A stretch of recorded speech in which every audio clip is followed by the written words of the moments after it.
You won't believe what just went down at Drake's latest show. And trust me when I say, this is the kind of drama nobody saw coming. Right in the middle of his set, in front of thousands of screaming fans, Drake did the unthinkable. He finally broke his silence on the ongoing lawsuit with Kendrick Lamar.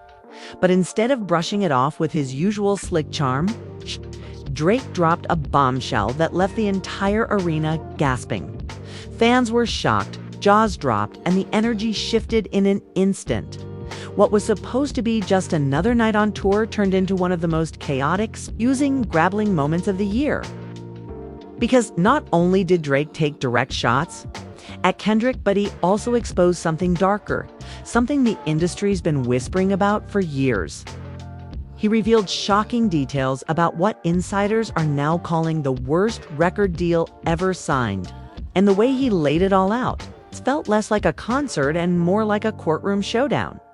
Now, people are asking why here.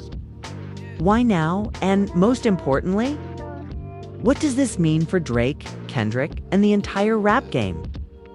The lights were blinding, the screams deafening, and just when the crowd thought they had seen it all, Drake leaned into the mic with a tone nobody expected. It wasn't playful, it wasn't charming, it was heavy, raw, and charged with something that felt more personal than anything he had ever said on stage before. People were on their feet, recording on their phones, whispering to each other in disbelief, because they knew this wasn't just another celebrity rant. This was about Kendrick.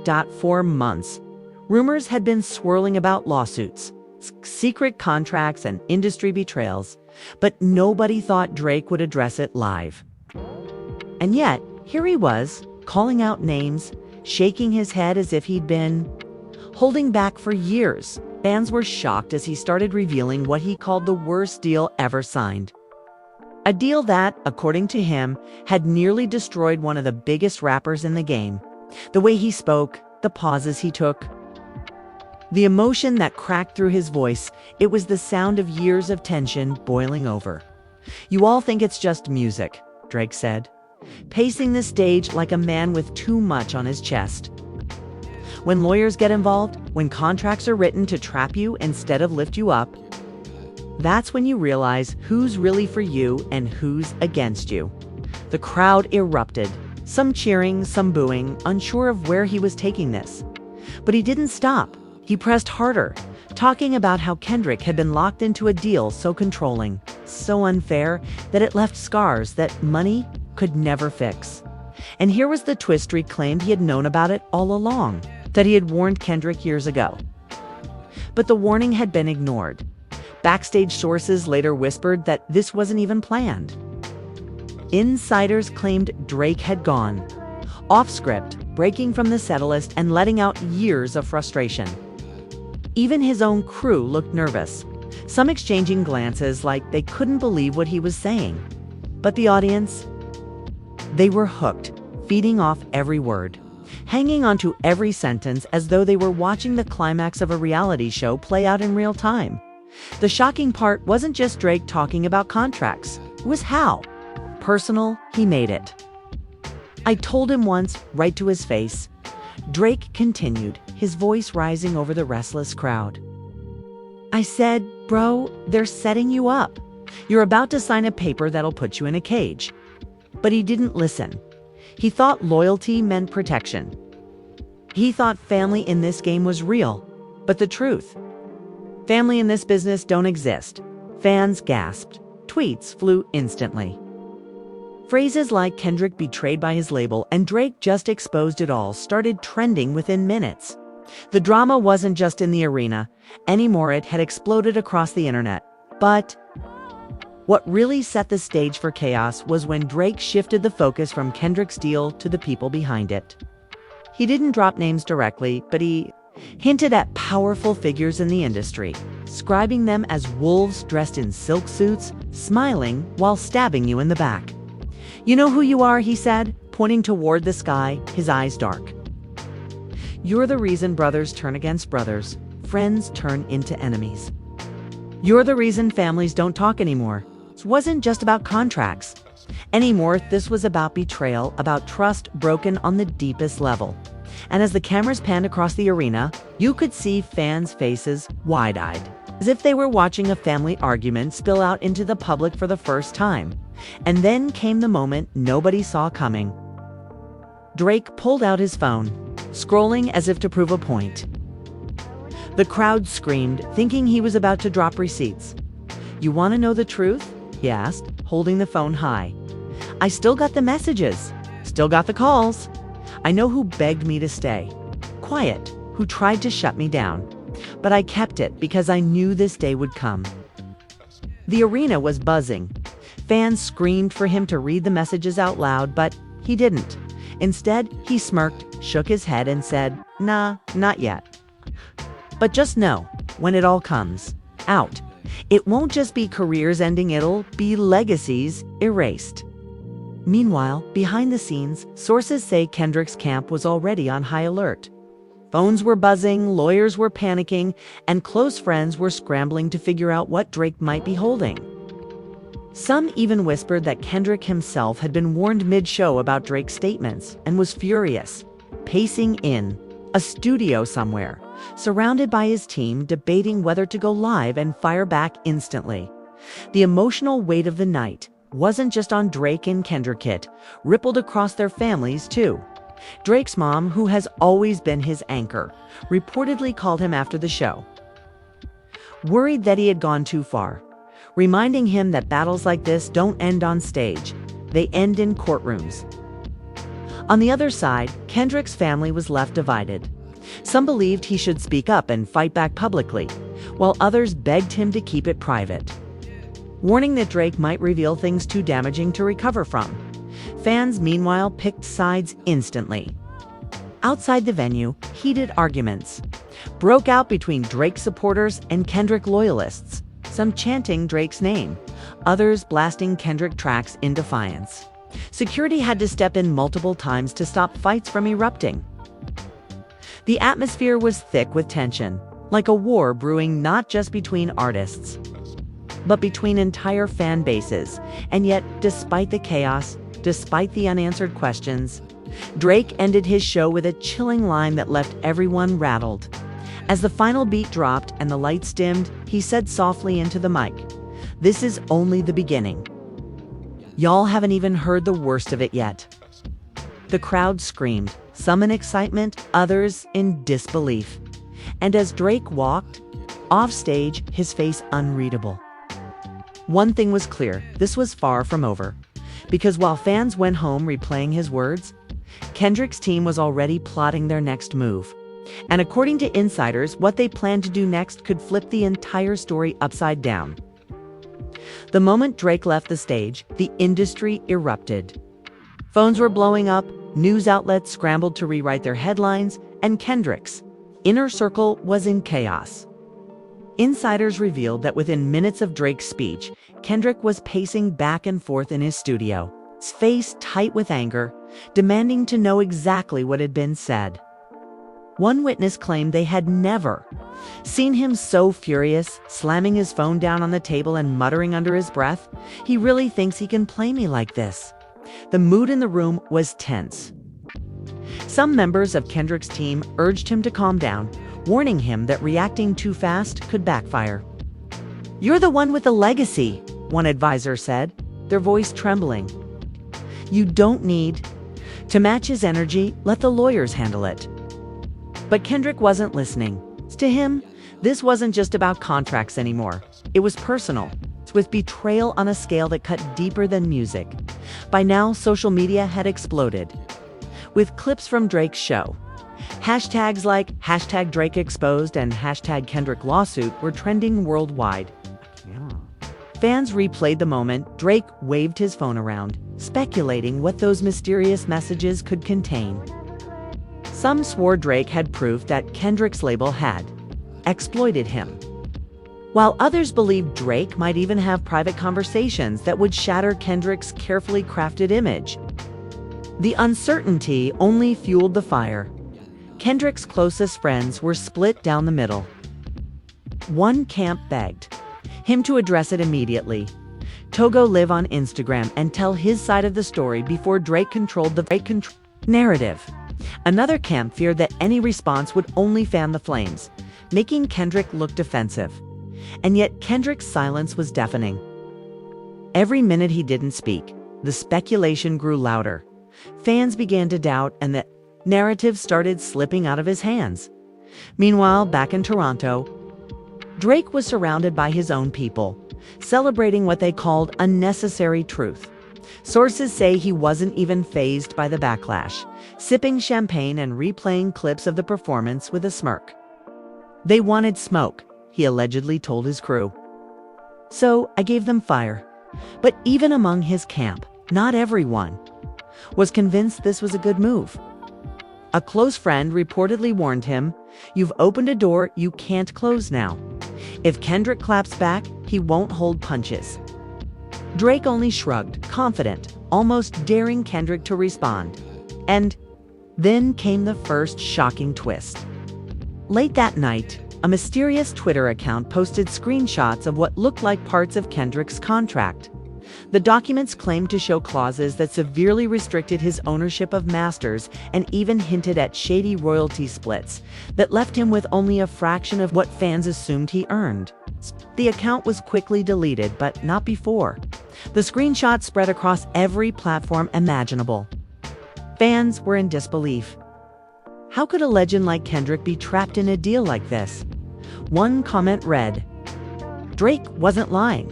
Another posted, "Within hours, conspiracy theories took over." Some believed Drake himself had leaked the screenshots. Others thought it was someone from inside Kendrick's camp, tired of staying silent. But the damage was done. The world had seen enough to start doubting everything Kendrick had built. This betrayal cut deep, not only in the industry, but in Kendrick's family. Reports emerged that some of his relatives called him in tears, asking if it was true, asking how someone so respected could have been deceived so badly. Kendrick's pride was on the line, and his silence was only making things worse. Finally, Kendrick broke. In a private meeting with his team, he reportedly slammed his hand on the table and said, "If he wants war, then let's give him war." The room went silent. Those who had been pushing for a calm legal response realized it was too late. Kendrick had made up his mind. The next night, Kendrick showed up unexpectedly at a small Los Angeles venue where he was rumored to be rehearsing for an upcoming project. Fans who happened to be there captured footage of him taking the mic and, without warning, launching into a freestyle that felt less like a performance and more like a direct response. His words were sharp, angry, filled with venom. He didn't mention Drake by name, but the references were unmistakable. Lines about Toronto Kings with plastic crowns and men hiding behind contracts they never signed themselves sent the internet into a frenzy. Within minutes, the freestyle went viral. Fans declared it an instant classic, praising Kendrick for fighting back with lyrical fire. But while his supporters cheered, others wondered if this only proved Drake's point that Kendrick was cornered, lashing out emotionally instead of strategically. Behind the scenes, Kendrick's team was scrambling. Lawyers were worried that the freestyle could be used against him in the ongoing lawsuit, twisting his words into evidence of hostility. Friends urged him to stop, to think long-term, but Kendrick was done being quiet. He'd been eating off my silence, he reportedly told one confidant. It's time to remind them who they're dealing with. And just when it seemed the battle lines were clear, another bombshell dropped, one that nobody could have predicted. An anonymous industry insider leaked an audio clip to a popular hip-hop podcast. The voice on the recording sounded eerily like Drake having a private conversation with a label executive. In the clip, Drake could be heard saying, "We warned him, man. We told him not to sign that paper. But he thought he knew better. So if he drowns, that's on him." The tone was cold, almost mocking, as if the entire ordeal had been a game to him. Fans went wild. Was this proof that Drake had been involved behind the scenes all along? Or was the clip fabricated, a desperate attempt to smear his name? Nobody could tell for sure, but the damage was immediate. Kendrick's fans rallied harder, flooding timelines with accusations, while Drake's supporters dismissed it as fake news designed to sabotage his momentum. And in the middle of all this chaos, more whispers began to circulate, rumors that Drake's worst deal ever line wasn't just about Kendrick, but about someone even closer to him, someone who had been part of his inner circle for years. A betrayal buried so deep, if it came out, it could shake the entire foundation of their friendship and reveal just how personal this feud really was. The stage was set. The war between Drake and Kendrick wasn't just lyrical anymore. It was emotional, financial, and deeply personal, dragging families, fans, and even old friends into the crossfire. And with every passing hour, the stakes only grew higher. Because as Kendrick plotted his next move, Drake was preparing something even bigger. Something that would make the freestyle look like child's play. Insiders hinted that he was about to reveal the first piece of his so-called receipts, the very evidence he had teased on stage. And when he finally did, it wouldn't just change the conversation. It would turn the entire industry upside down. The entire industry held its breath as whispers grew louder. Fans, blogs, and even rival rappers were asking the same question. What exactly was on Drake's phone? And was he really about to expose everything? The tension reached a fever pitch when, just 2 nights after his shocking onstage confession, Drake took to his Instagram stories with nothing more than a cryptic caption: "Truth hurts more than bars. See you tonight." That was all it took to set the internet on fire. Millions of fans flooded timelines, convinced he was finally going to release the so-called receipts he had teased. Kendrick's camp braced themselves, attorneys reportedly on standby, ready to intervene if private material was leaked. But nothing could prepare anyone for what actually happened during his next show in New York. Drake once again paused mid-performance. The lights dimmed, the music cut out, and the crowd fell silent, their phones raised high, ready to capture whatever came next. Drake walked to the center of the stage, pulled out his phone, and held it up. This time, he didn't stop at teasing. He clicked play. Suddenly, through the arena speakers, a voice note echoed Kendrick's voice. The recording was raw, emotional, and sounded like it had been taken from a private late-night call. In it, Kendrick's tone was tense, almost desperate, saying words that stunned fans to their core. "They own me, man. Can't move how I want. I'm locked in, and it feels like I sold my soul." The crowd gasped, some covering their mouths, others screaming. It was the kind of confession that stripped away the polished image Kendrick had built over the years, exposing vulnerability that nobody had ever seen before. Drake let the clip play just long enough to shake the room, then cut it off abruptly. He looked at the audience and said, "Now you know." I wasn't lying. I tried to warn him, but sometimes pride blinds the best of us. Pandemonium broke out. Fans couldn't believe what they had just heard. Social media erupted with debates over whether the recording was real, manipulated, or taken out of context. But regardless of authenticity, the damage was instant. The idea that Kendrick, the very rapper celebrated for independence and artistic control, had admitted defeat to his contract, shook the industry to its core. Back in Los Angeles, Kendrick's camp was livid. Insiders said he was beyond furious, slamming doors and shouting at his team. He had no right, Kendrick allegedly yelled. "That was private. That was me at my lowest." And he put it out there like entertainment. His anger wasn't just about the exposure, it was about betrayal. Fans he had inspired with messages of strength and authenticity were now questioning everything. The fallout was immediate. Interviews with Kendrick's family revealed heartbreak. One relative broke down in tears, telling a reporter, "We knew he was struggling, but we never thought his pain would be broadcast like that." Drake crossed a line. Fans, too, were divided. Some turned against Drake, accusing him of exploiting vulnerability for clout. Others claimed he had only spoken the truth and that Kendrick should have been more transparent all along. But if Drake thought the voice note would end the debate, he was wrong. And then came the second twist. While Kendrick was recording, another leak hit the internet. This time it wasn't about contracts or phone calls. It was about money. Documents surfaced showing that Kendrick's label had allegedly funneled millions from his tours into secret accounts, leaving him with only a fraction of his earnings. The timing was too perfect. Fans instantly suspected Drake's hand in it, believing he was orchestrating a systematic takedown. One fan tweeted, "Drake is dismantling Kendrick piece by piece.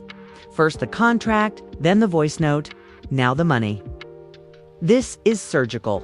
Others, however, began questioning Drake's motives. Was this really about protecting artists, or was it about destroying a rival once and for all? Either way, the feud was now bigger than music. It was a spectacle that had swallowed the industry whole. As the world waited for Kendrick's response, other rappers began chiming in. Some sided with Drake, calling out the predatory nature of record deals. Others defended Kendrick, blasting Drake for airing out private pain. The hip-hop community was split, and for the first time in years, the culture felt like it was teetering on the edge of an all-out civil war. And then, just when it felt like things couldn't escalate further, Kendrick finally broke his silence in a way nobody predicted. Instead of dropping a surprise track immediately, Kendrick appeared live on stage at a charity event in Compton. The crowd, mostly expecting a short set of classics, was stunned when he paused between songs and addressed the elephant in the room. His voice cracked as he spoke, raw and emotional. "Y'all saw what he played. You heard it. That was me at my lowest, fighting battles nobody knew I was fighting.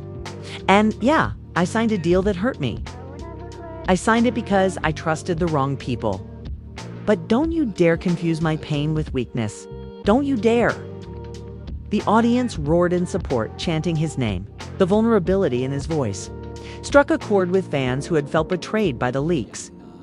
For a moment, Kendrick turned the narrative around, owning his struggles instead of hiding them. But even as the crowd cheered, the war was far from over. Kendrick ended his speech with a chilling line of his own. "If you think you can play my pain for clout, then wait till you hear what I've got to say about you. Receipts go both ways, brother." The warning was unmistakable. Kendrick had something on Drake, and he was ready to use it.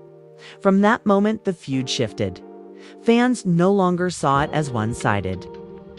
Now it was a battle of who could expose who first, who could destroy the other's reputation before their own secrets came to light. Drake's team, confident but uneasy, reportedly spent the next few days tightening their circle, terrified of what Kendrick might reveal. Rumors swirled that Kendrick had evidence linking Drake to backdoor industry deals, questionable friendships, and even betrayal within his own label. Both camps were locked in a high-stakes standoff. Neither wanted to back down, but both knew the next move could make or break everything. And as whispers grew louder, as fans speculated wildly, one thing became painfully clear: what was coming next wouldn't just be another diss. It would be nuclear dot, because Kendrick was ready to drop something so explosive, so personal, that it threatened to turn the entire rap game upside down. The air was electric, the anticipation unbearable. Fans, bloggers, and industry insiders knew Kendrick was sitting on something, and every second of silence only made the tension worse. Rumors swirled online. Some claimed he had proof of shady deals Drake had done with labels.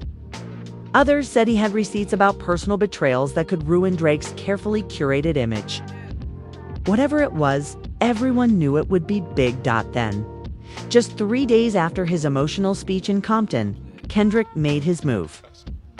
Without warning, he uploaded a track titled "Truth Ain't Free" to all streaming platforms. The cover art was minimal, a shattered crown lying on the floor, but the content, pure fire. The song didn't just throw shots, it detonated bombs. Kendrick's verses were sharp, calculated, and laced with venom. He accused Drake of manipulating young artists with fake promises, of orchestrating backroom deals that left them penniless while he prospered. But the line that broke the internet was this: You laugh at my chains, but you chained your own brother. Deal in contracts like shackles while you play undercover. Fans went wild. Speculation spread like wildfire was. Kendrick implying Drake had betrayed someone close to him. Insiders whispered that Kendrick was referring to a former friend in Drake's camp who had allegedly been trapped in a contract, orchestrated by Drake himself. Drake's team scrambled.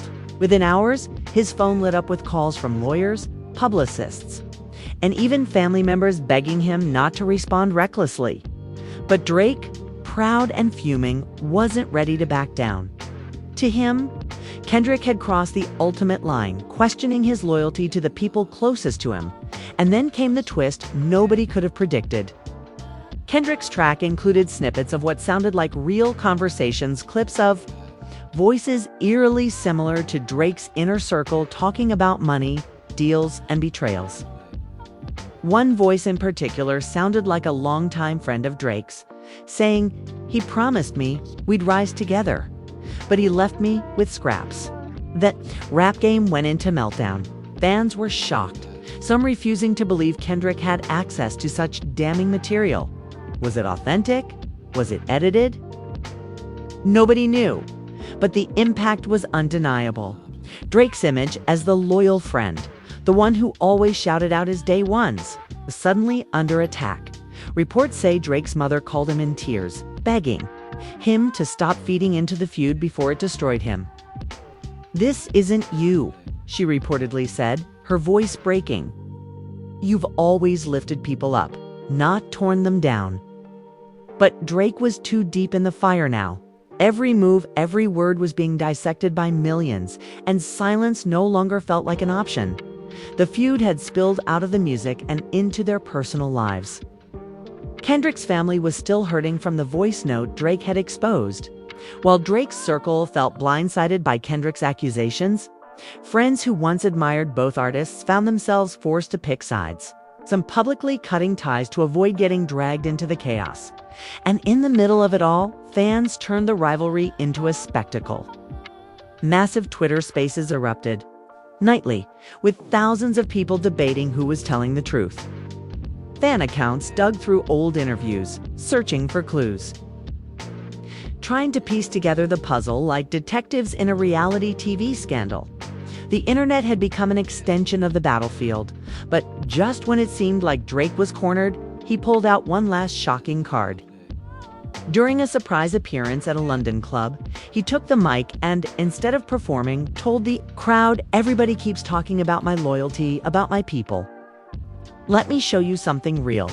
He gestured to a giant screen behind him, and suddenly, footage began to play. The video showed a private studio session from years ago. Kendrick, younger, sitting with label executives. In the clip, he appeared to agree to terms that fans now recognized as part of the unfair contract Drake had exposed earlier. Worse, the footage caught Kendrick laughing nervously, saying, "As long as the check clears, I don't care what the papers say." The crowd erupted. It was a devastating blow, painting Kendrick as someone complicit in his own downfall. Someone who had knowingly signed away control despite his later complaints. Drake smirked, his arms outstretched, basking in the chaos.